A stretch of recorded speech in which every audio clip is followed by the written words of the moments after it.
Success is the only revenge. As you expand, they shrink into irrelevance. As you get louder, no one can hear them.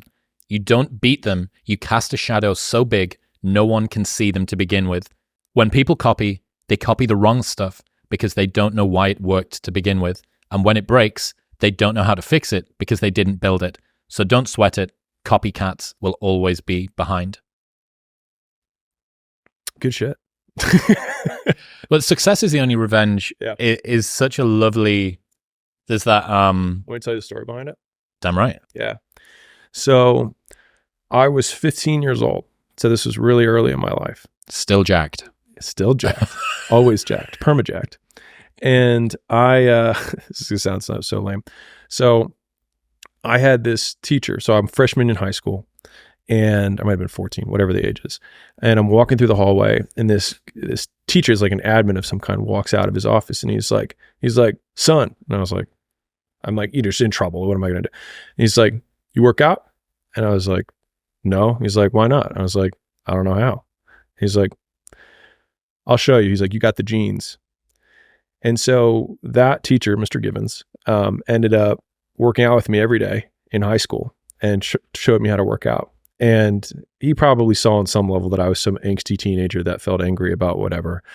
And I, during our workout sessions, would be like, this guy said this to me, like, he, or like this, whatever. And I was like, man, I'm going to come back at our 10-year reunion. And I was like, I'm going to show him. I was like, he's going to be working for me, like, blah, blah, blah, blah, right?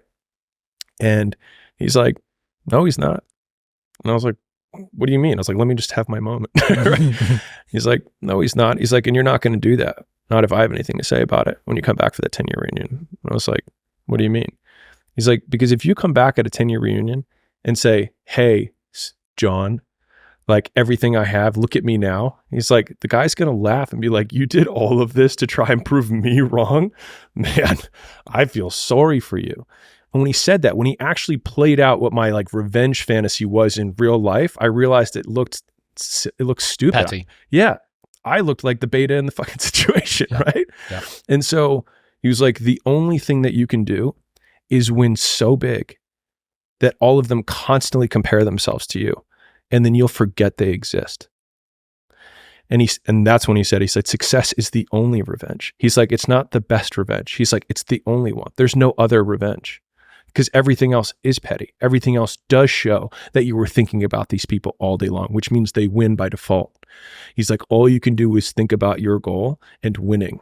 He's like, and when you win, that's when you become so big that they shrink into irrelevance. You cast a shadow that no one even can see them behind you. This is the nuance, I think, on the previous point when we were talking about the toxicity of that fuel long term. Yeah, you can see me light up. Yeah. Well, I think that when you think about the activation energy of using the things that you don't like, you have to be careful that you're using them and that they're not using you still.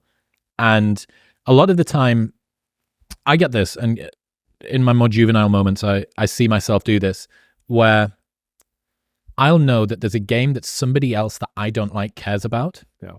And I'll imagine myself playing that game to beat them so that I can stick it to them. Right.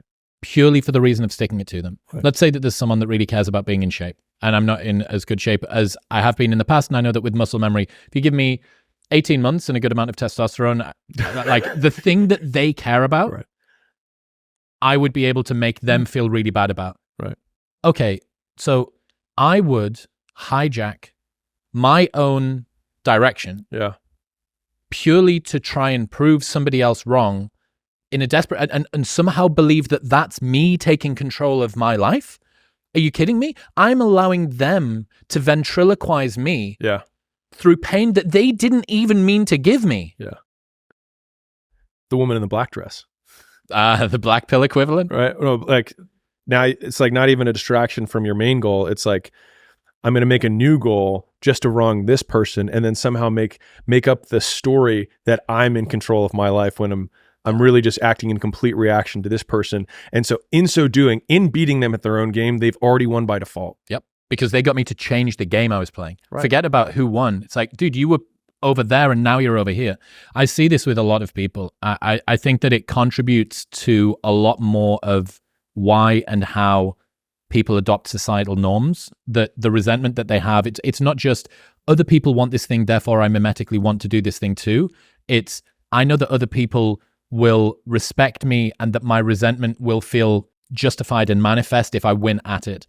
And that's really compelling. That's like a motivational spit roasting coming in from both ends. And it's really, really powerful, and you need to be careful. I mean, I think, one of the really early blessings, and I'll be honest, like this is where I think I was fortunate, right? Like I realized when I was about 28, right? That I had been trying really hard to beat. I mean, you'll notice a common theme with a lot of my stories, but I have one central person that I was trying to prove for a very long time, which was my father. And we're on good terms, by the way, because I always get that question. But this was after I left, and he disapproved of my whole thing. And for 5 years, we didn't talk very much. And so he calls me up he says, "Hey, you're going to want to sit down for this." And I'm like, "Okay, what? Are you pregnant?" And so he says, "I'm sorry." And I was like, "For what?" And he was like, "For everything." Right now, mind you, like this is a Middle Eastern father born in Iran to a Middle Eastern father there who was even more legit. Like where my father was born, women weren't allowed to drive cars. Cars came with drivers with them when you bought them. The driver came with the car. Or like he was born in a very different world. Like fathers don't apologize to sons. It just wasn't that way. And I have a little bit more awareness than I did then, and I can see that now.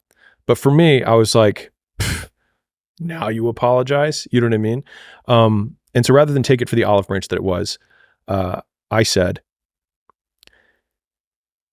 "I didn't care about your opinion 5 years ago when I left." And I was like, "And I don't care now." And he was like, "Well, we'll see how long your success lasts." And so what could have been a really nice exchange ended up becoming pretty ugly. But the main point there was that I wanted to, in the beginning, like make as much as my father. Then it was make more than my father. And then it was make more than my father had ever made in his entire life. And once I had achieved that, I realized that as much as like, it sounds terrible to say this, but like I was trying to beat him at his game.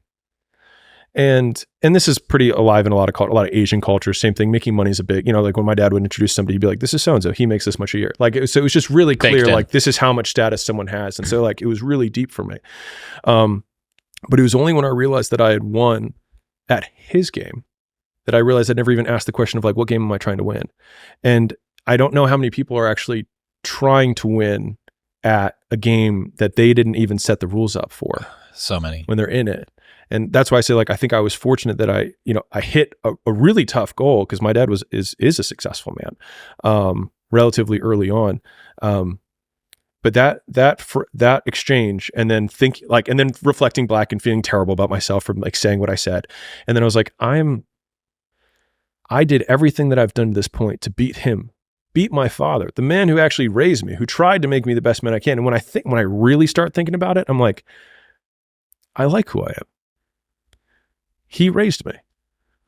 So doesn't that mean that he might have been the perfect father?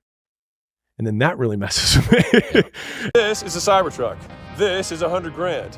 And somebody watching this video right now is going to win one of those two in the next 30 days. In fact, last month, Keytron won. Which one did you win?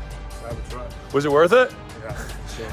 And he did it by building a community that helped people fix their credits and got to $132,000 in his first try.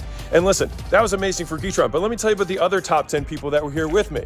And so here they are on the leaderboard, and here they are in real person. And so Adnan got to 27,000, Benit 40,000, Ryan got to 44, Ted got to 48, Max 40, Anthony 101, Javon, Salah, Kevin 123, Bank 48, Devin 37. And so listen, I could keep talking about this, but you might be wondering, what's Skool? How does it work? Well, let me explain. So Skool's an online platform for building a group online about whatever you want. It's easy, and sure, everyone says that, but how easy? Well, right now, 1 out of 2 people who start a community online make money. Yes, 54.1%. And the reason that we have such a high success rate is because we spent hundreds of hours studying thousands of successful groups to figure out exactly what they did to make money. And then we broke it down into a step-by-step recipe for making money. Doesn't that smell good? And so we boiled it into do this X times per day and do this Y times per week. And it works. It works so well that right now the average paid community makes $1,360 per month in recurring revenue, which is pretty sweet. So no, it won't make you into a billionaire. but it will help you get started.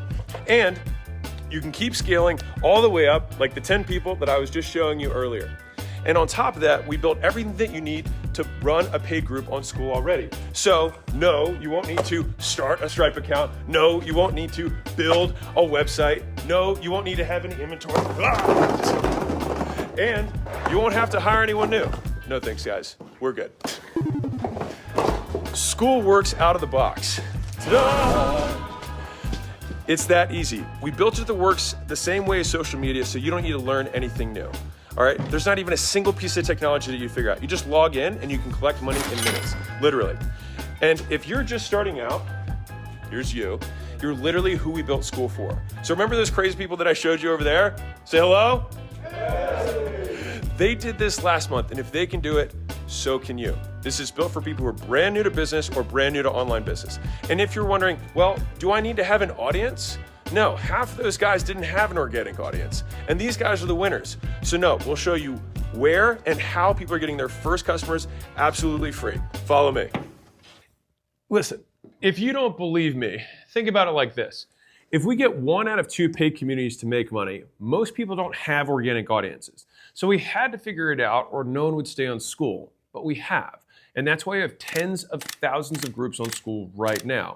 And as much as I'd like to think people love me, people stay because they make money. And we'll show you exactly how they did it.